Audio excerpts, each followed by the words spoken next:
Jared Wicks here with the Heel to the Face podcast and the WWE Extreme Rules pay-per-view event preview show. This week we didn't have a full show. Brandy Icebreaker Clements and Dustin Sadek are all out of town. So Jared's here in studio with you just to break down WWE Extreme Rules this upcoming Sunday on the WWE Network from the Wells Fargo Center in Philadelphia, Pennsylvania. As Paul Heyman says, the land of the extreme.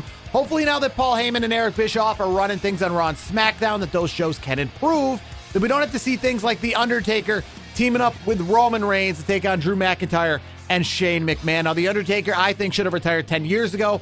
Forget the fact that I think that at least you're going to use The Undertaker, use him in a big event like WrestleMania, but no, they're pulling him out for Extreme Rules with AEW nipping on WWE's heels and the big Fox deal just around the corner for SmackDown to be on Fox this upcoming fall.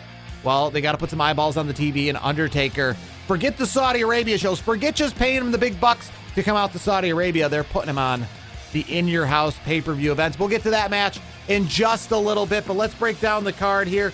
WWE Extreme Rules, as I mentioned, this upcoming Sunday on pay-per-view.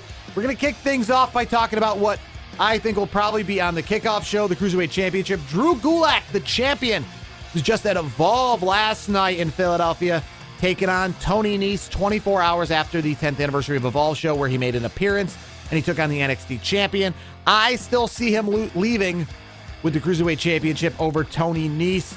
Gulak finally reached the top of the Cruiserweight mountain at Stomping Grounds, and I don't think they're going to switch the championships that soon. So on the kickoff show, I see Drew Gulak leaving with the Cruiserweight Championship. Finally, Aleister Black's challenge was accepted by Cesaro. Now, we've seen this reemergence of Cesaro. We've seen him the past month or so come out of essentially the blue, now that he's not with Sheamus anymore, trying to be a singles competitor once again. And well, he's the one that has come out of the dark and has challenged Aleister Black. I do see this to be a good match. I mean, both guys are really trying to look for something here. You both have Aleister Black and Cesaro, who are both trying to find themselves since this whole superstar shakeup. Aleister Black, since the superstar shakeup, has really done nothing. Cesaro, as he mentioned, has just come back since his departure from the days of the bar with Sheamus. Both guys have a lot to prove as singles competitors heading into this event. I don't really know which way it's going to go, but I definitely think it's going to be the dark horse candidate for match of the night. And I'm probably going to say I'll give it to Aleister Black, just because we haven't even just seen him compete for a long time. He's kind of the babyface, I would say, in this match. It's hard to really say. I'd say he's the babyface, so I'm going to give it to Aleister Black, probably winning. I personally would like to see Cesaro win this match because I feel that Aleister Black has less to lose with a loss to Cesaro. Now, moving on to the SmackDown Tag Team Championships, Daniel Bryan and Rowan, who are the champions. Great to hear a shout out to Luke Harper this past week in the New Day's promo, mentioning the fact that Rowan always needs someone to help him out. Daniel Bryan in this case, but Luke Harper, he was mentioned, so he's not all but forgotten in WWE lore. These Tag Team Championships of SmackDown this upcoming Sunday got Daniel Bryan and Rowan as the champs against New Day and Heavy Machinery. Daniel Bryan and Rowan, I still see them leaving with the championships. Daniel Bryan is just too good to not be a champion and to not really be a singles competitor right now. You got to give him something good.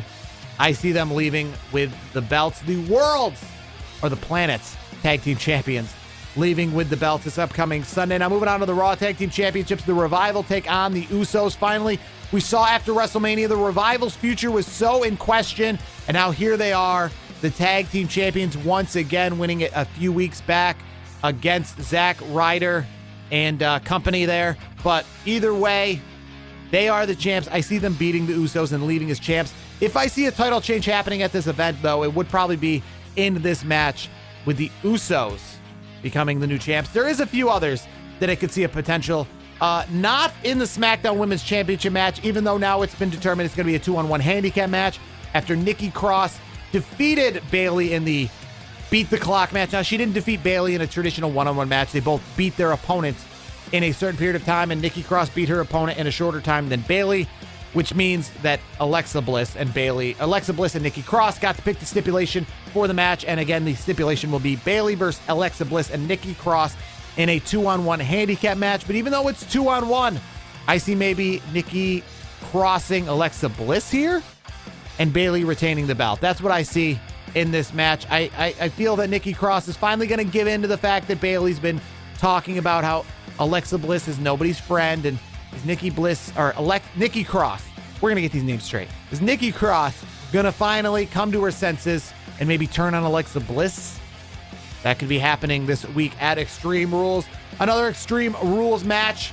I mean, the pay-per-view is called Extreme Rules, and to be honest with you, there's not really too many Extreme Rules matches, I would say, or too many stipulations. But here's one, the last man standing match. Braun Strowman, Bobby Lashley. They obviously had the big spot 2 weeks ago on Raw when Braun Strowman speared Bobby Lashley through the set. There was pyro, there was smoke, there was fireworks, what have you. In this match, I see Braun Strowman coming out victorious, but a double count out. Both men not being able to answer the count of 10. I definitely see that as a possibility in this match. Now, the United States Championship, the new champion Ricochet, he lost it for a moment to AJ Styles 2 weeks ago on SmackDown, but won it right back. Ricochet, the current U.S. champ, after he defeated Samoa Joe, who's on to bigger and better things himself. AJ Styles are reuniting the Bullet Club with Gallows and Anderson. Could they be a factor in this U.S. Championship match? I see AJ Styles winning the United States Championship with help of Gallows and Anderson, and the Bullet Club growing stronger. The match I didn't really ever want to talk about, Roman Reigns and The Undertaker. Clearly, I feel they're going to leave winning this match against Shane McMahon and Drew McIntyre in a no-holds-barred match. But, I mean, my gut wants me to say Shane McMahon and Drew McIntyre win this match because not for Shane McMahon's perspective. We all saw the pipe bomb promo this past week on SmackDown with Kevin Owens talking about how Shane McMahon gets all this TV time and nobody wants that. Nobody wants victories by Shane McMahon. Nobody wants Shane McMahon essentially being a competitor on Raw and SmackDown. I'm maybe one of them, but I'll definitely say that I'd love Shane McMahon and Drew McIntyre to win this match, not for Shane McMahon's perspective, but for Drew McIntyre's perspective, because we can't talk about it on this show enough. Drew McIntyre can't just keep losing and losing and losing and losing and still maintain his credibility as a good heel and as a viable competitor in wrestling. You got to give this guy some meat. You got to give this guy a victory so he has something to go on.